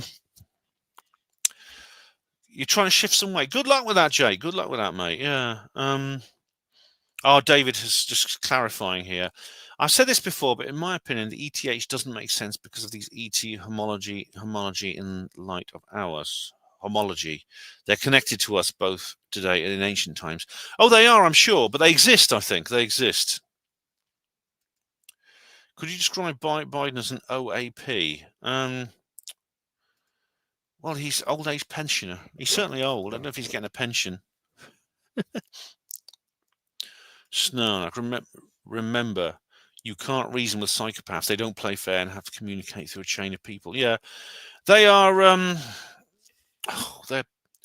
That was just that was basically a repeat of what happened last year, except it was very, very truncated and very, very. It was very, very abbreviated. At least the Senate hearing last year, which Gillibrand and Ernst chaired again and had Kirkpatrick. At least some of the others asked questions. There was more people there. They asked questions, and there were some more interesting answers. It was a little bit better. It went on for just over an hour. It was much better. I wonder what UFO Jesus is going to say about this. Well, I don't think this is a time to play the disclosure flute. Yes. I saw that. Yes, the red-hatted man. Yeah, I wonder who they refer to. Jeff says, do you watch much of the auditor videos, Ben? And if so, who? I like EA audits. He actually commented something. He comments on my stuff sometimes, EA audits. And I like, there's loads of auditing channels I like, actually. To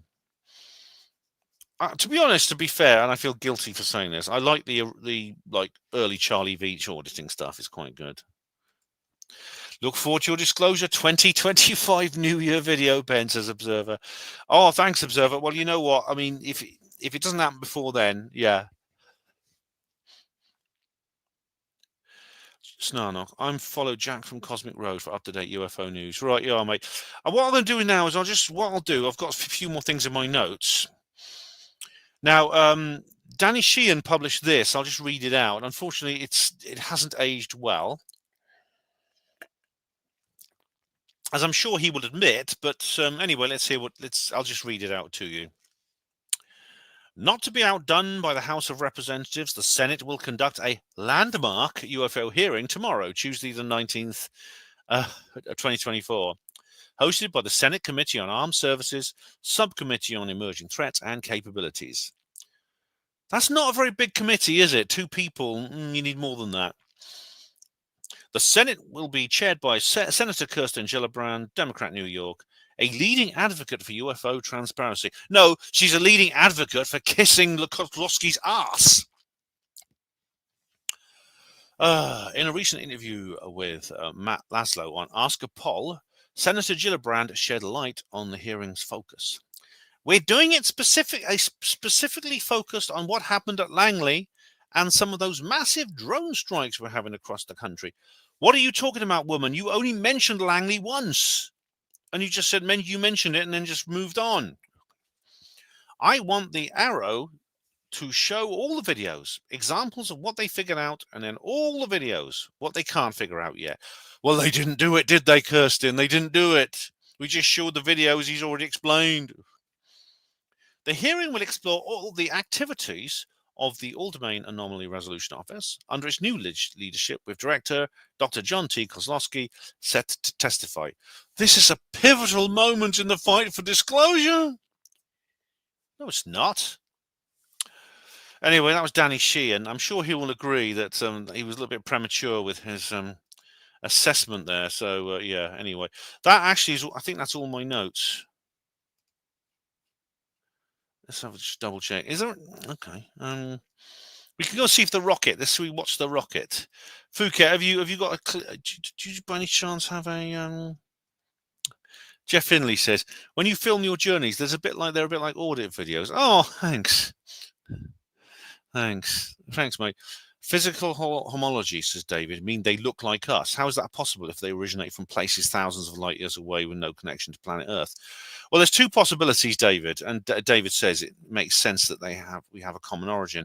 That's one possibility, and it's quite like it wouldn't surprise me. At least some of them, David, not all of them, but some of them are clearly biologically the same to us. The other possibility is what's known as parallel development, which means they live in a similar habitat, therefore they've developed a similar morphology. Good example being the head of a deer and the head of a kangaroo. Very different species from very different families, but they live in a similar habitat, therefore they end up looking quite the same. Sweep says, Chancellor Reeves has to be fired after claiming she was banking as an economist when all she was a bank employee. Farmers have to war on her financially. Well, farmers are at war now, Sweeps, and they need to be.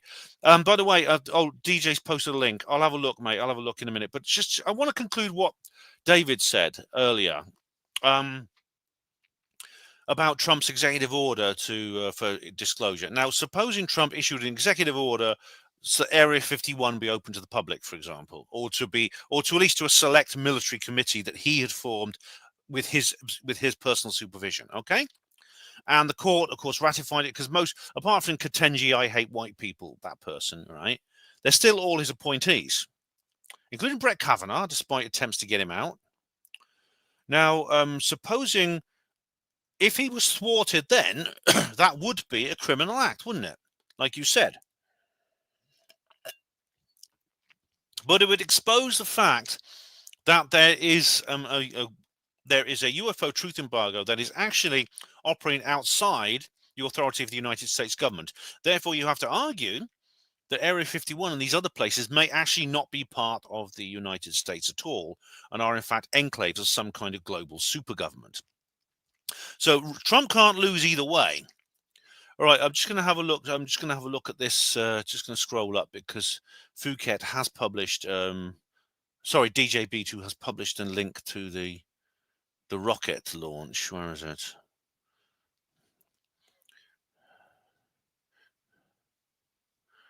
DJ, I'm sorry, mate. Could you post it again? I'm very sorry.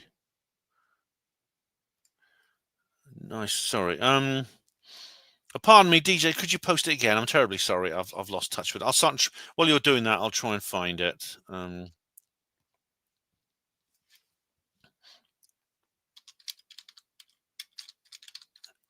SpaceX rocket launch. Let's have a look. I thought we could watch this just for the fun of it, shall we? This is not really relevant, but it might be fun. It might be fun. Oh, here we are. Right. All right, guys.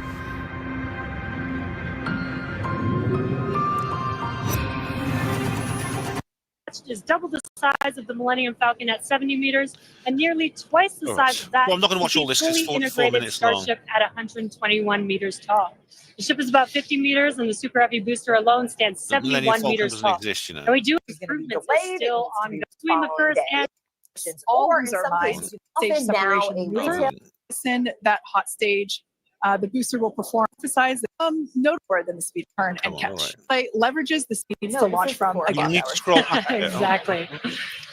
In this video, you can see our original render of DJ. I'm sorry, DJ. I'm sorry. I can't watch all this. Alongside the actual footage of catch from Flight 5. We'll be keeping our hopes high to see another one this afternoon. Now, Dan, closer to the pad, most operational, where we time 40.8. For extra reporting capability around the holiday minutes. All right. Morning out here, so very excited to have an afternoon launch to have all the employees here. Exactly. Now, just no, not. I have Starlinks. That's our good. How's it going? So getting its ride to space. So coming up on about. This is just a little treat for us. I know this is not relevant really to. This is not relevant to Panwell-esque things. And of course, I know what Ashton Forbes will say. But you need I saw him tweeting at Elon actually. You need anti-gravity. You can't get anywhere with rockets. Well, this is just a bit of fun, all right? Because basically what we've just seen was such a damn letdown. 2.5 minutes. We are closing out on all of our prop loads. Yep, just heard that our filter ends are starting to close, so that means we're no longer going to be flowing propellant into the booster and the ship. Yeah, so we're going to do what's called pushback. Nearly there. So all of that propellant in the ground systems is going to get pushed back to the tanks, clear out everything around the pad. Perfect. Right before we light those 33 engines and take off. Just we are living. Quick reminder, you doing, mate? You're going to see fire start at the bottom. You're going to see the deflector started about 10 seconds before launch. Okay. Lots of water to help dissipate all that heat, all that sound. Cool. And the engine's starting up in 3 different groups. And then about a second after T0, we should see liftoff. About 2.5 minutes into the flight, a little bit longer, we'll see hot staging. Some entertainment. And that's when we're going to be listening really close on those loops to see if we're going to be bringing the booster back for a catch. Tempting, Jeff. Do you always want to I hate that. What's the effect never a control above guarantee. my conference? We've done this once. We'll see if we do it again. We're only going to do it if the booster and the tower are looking really good before we attempt to bring it back. What if some of that shit is so big that it can't be moved? Here. But coming up on a minute, not tracking Hello, Claire. any How you holds doing? on the board right now. So as long as we don't have any last second things, which do happen. Yeah, Passport to Magonia, great book by Jacques Vallée. All right, flight director just confirmed T-minus 1 minute. We are go for launch. All right, this is fun. It's just a bit of fun, Key guys. moment to look at in 10 seconds, that T-minus 40. People who come in late, I'm just doing this for a bit of fun. I've got to do this. Rihanna, can you do an impression of Ross Coulthard saying women and girls? All right, then, all right. Women and girls. Oh yeah, I've got to show you that. That was hilarious. I'll show you that next. Remind me, see how we are living, because I've got a meme to show you. Oh, get out of the way! What's this for? And we flew right through that. Oh.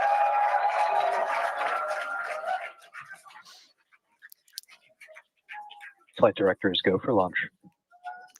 All right, we're now T-minus 20 seconds until liftoff of Starship Flight 6. Yeah, I think this is what Alan Partridge would call a can-do-go situation. This will mark our second attempt to catch the Super Heavy booster at the launch tower, as well as... Yeah, well, they were cheering before it's even launched. 5, 4, 3, 2, 1. Oh, we've got the soundtrack slightly out. Yeah. Here he goes, yeah. It's working. You were right. DJ B2, you were right. It's worked. Look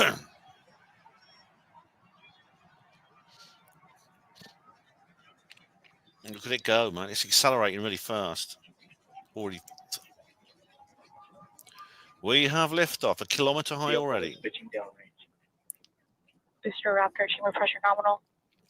I love it you get these pictures actually on the craft now, you know. Yeah, everything Elon does has supported the Don, and it's helped him, hasn't it? Booster and ship, avionics, power, and telemetry nominal. Like deja vu all of a sudden.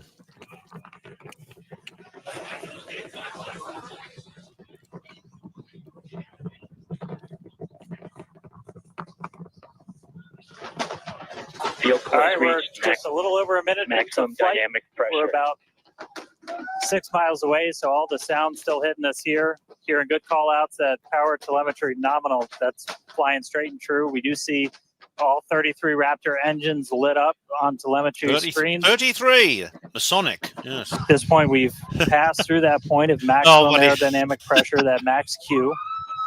Here we go. How do you explain this then? Now, coming up in just a little over a minute from now is going to be hot staging. So we're going to see the 6 engines on the ship ignite while still attached to the booster. Just before that, we'll see all but 3 center engines on the booster shut down. And what we call MECO, it's most engines cut off instead of main engine. And so while we continue to watch it go up, a lot of our flight controllers looking at all the systems around the tower. Again, we have to send a manual command. Yes, it's photoshopped. It's about 30 seconds away from hot staging. Yeah, it's interesting, isn't it? Yeah, like on Saturn, the pole of Saturn, the diamond-shaped things. Yeah.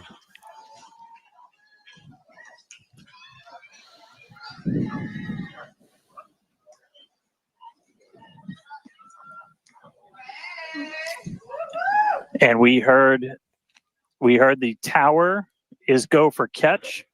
Whoa. The return flag is set for true. Ship engine startup. Oh, the booster's off. Now it's got to get back down, doesn't it? Lands, doesn't it? All right, hot staging confirmed. 6 out of 6 lit on the ship. Booster boost back going. We heard that we are go for catch. Kate, Jesse, take it the views. Hopefully I got a booster coming home real soon. Wow, from our view here, Dan, great views of planet Earth behind that super heavy booster. Right now it is performing the boost back down.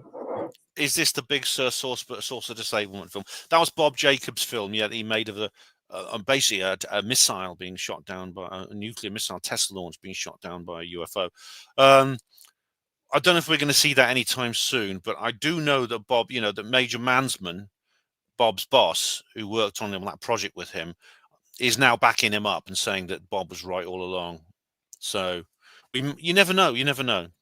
Good news there, telling us that the pressures inside the ship are good. That is the second stage, or the upper portion of the vehicle. Follow along, and we can also see that the hot stage has been jettisoned to make a off, which will be the really critical for are going to. I want to see a bit where it lands. Hang on a minute.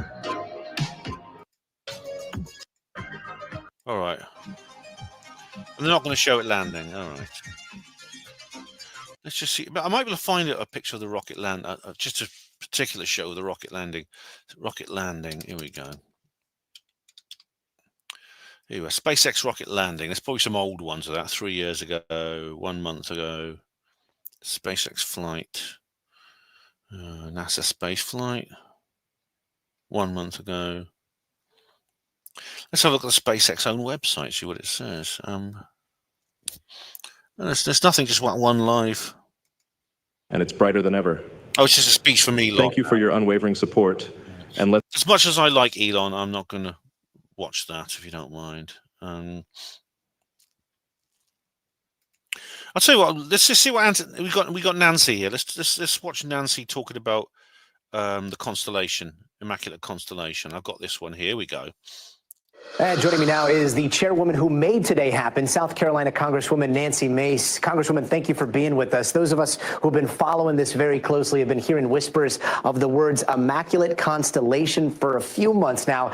You went out and put it straight on the record. Why did you think that was important? Well, it's important that if the Pentagon or other federal agencies hiding these programs that they deny from the American public, and yet we learn recently that it actually does exist, the American people ought to know. Yeah, she's on the skinny side, isn't she?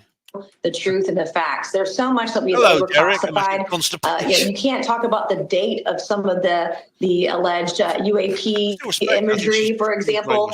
Some of the witnesses couldn't even describe what they've seen because of the way things have been overclassified. You can't talk about the budget for some of these programs because that's classified. We overclassify everything into what end? Does it really make America safer? I don't think so. And the American people deserve to know the truth. Make America great again. It must have been very frustrating for you sitting up there and not being able to get a lot of those straight answers. Was for people that were watching it too. And then you posted this very mysterious report for the public to see with alleged details about Immaculate Constellation.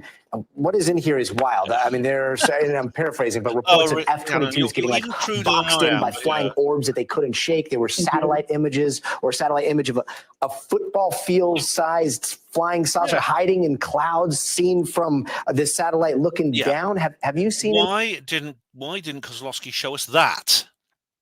We know it happened. I mean, this is the good news. John Ratcliffe is now head of the CIA, and he's the one who broke that news. So we may find out more. Of this footage or these images? I have not seen those images or footage, but of course we're going to want to go digging for it in a skiff right after this. But the question I asked Michael Schellenberger, the journalist who was there testifying today, was when he wrote this report about the Immaculate Constellation, did he have more than one source? And the type of sourcing he used, he had multiple sources, they had clearances, they were very credible individuals, and that's really important detail when you're bringing forth this kind of information. Yes, King Charles. Absolutely. And Congresswoman, the testimony we heard today, I mean, it was suggesting that around the time that Lou Elizondo and Chris Mellon helped get those black and white videos out in 2017, that's when this shadow program was spun up to kind of vacuum up all the data in a way that the public would not know. The allegation, if I understand it correctly, was that it was done out of the executive branch, which would have been President Trump at the time. The president right now, the president-elect seems to be appointing some pretty heavy hitters that have been demanding UAP transparency to his cabinet, like Rubio, Ratcliffe. What do you think we're going to see? Yeah, and RFK Jr.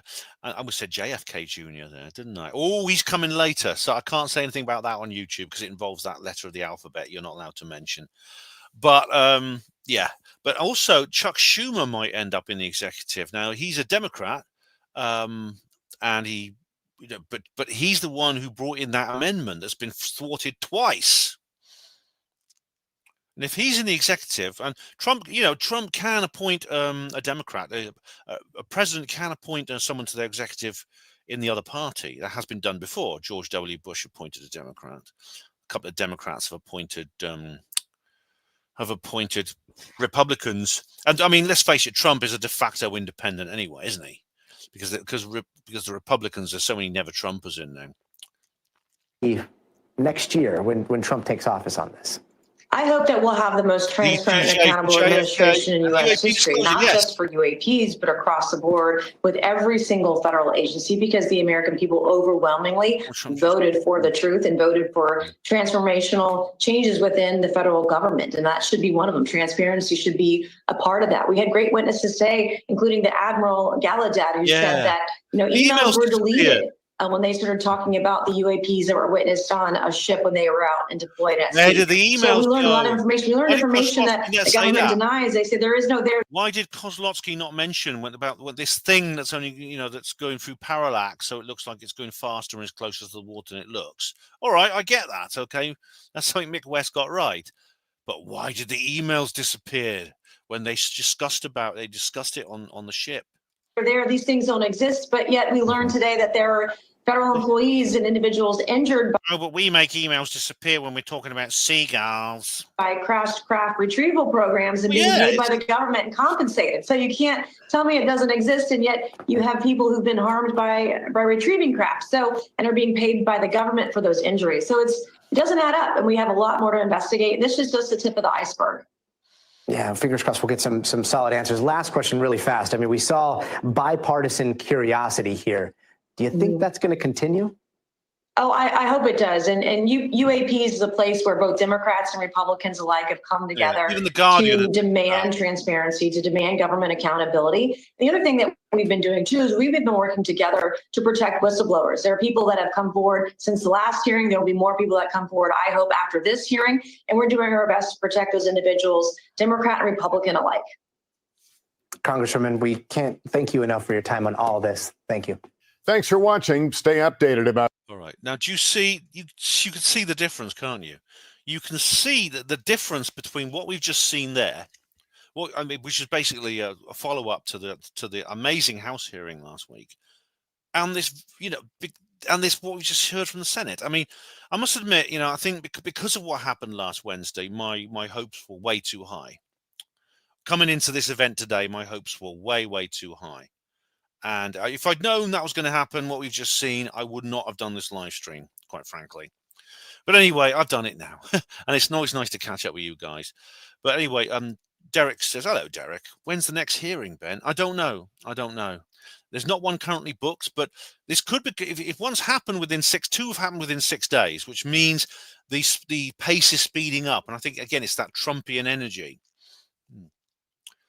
Oh, Claire's mentioned James Dellingpole. Yeah, I've got to check. Yeah, I do like Dellingpole. He's cool.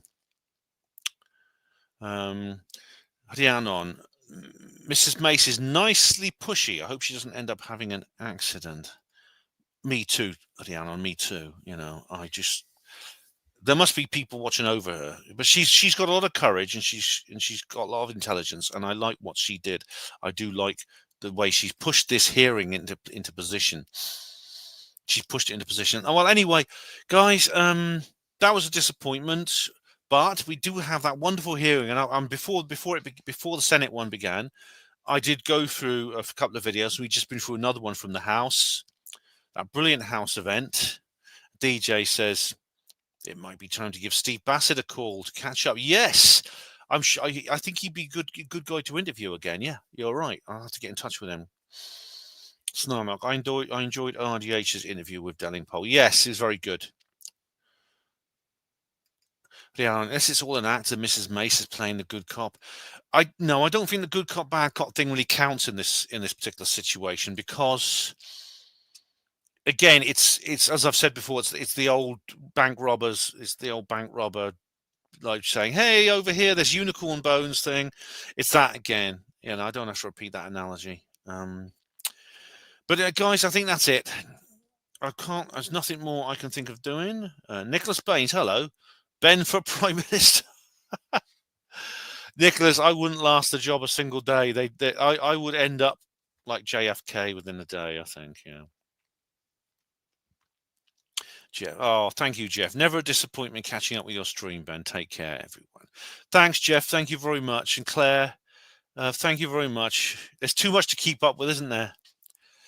Have Danny Sheehan on. Oh, well, I did meet him once. He was on one of my videos. He was briefly on Contacting Ben in the Desert.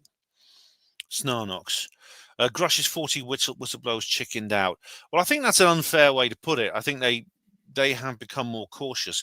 But so, if things go well, they can be issued a subpoena, which means they can be compelled to give testimony. Yeah. Claire says, sorry I was late this evening watching Cliff. Don't worry, I mean, I can't be expected to, I can't expect me to upstage Cliff. Yeah. Dan the Man Sheehan, yeah. You have to wear your porter's outfit on Downing Street. Yes, I'll begin my speech by saying, hospital porter's pride and dignity. I'm offering 100% pay rise to every hospital porter.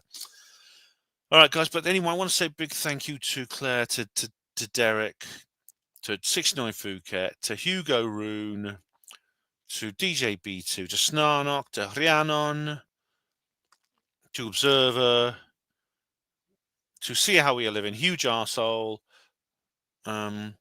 David Splendid Isolation, DJ B2, I've said him already, haven't I?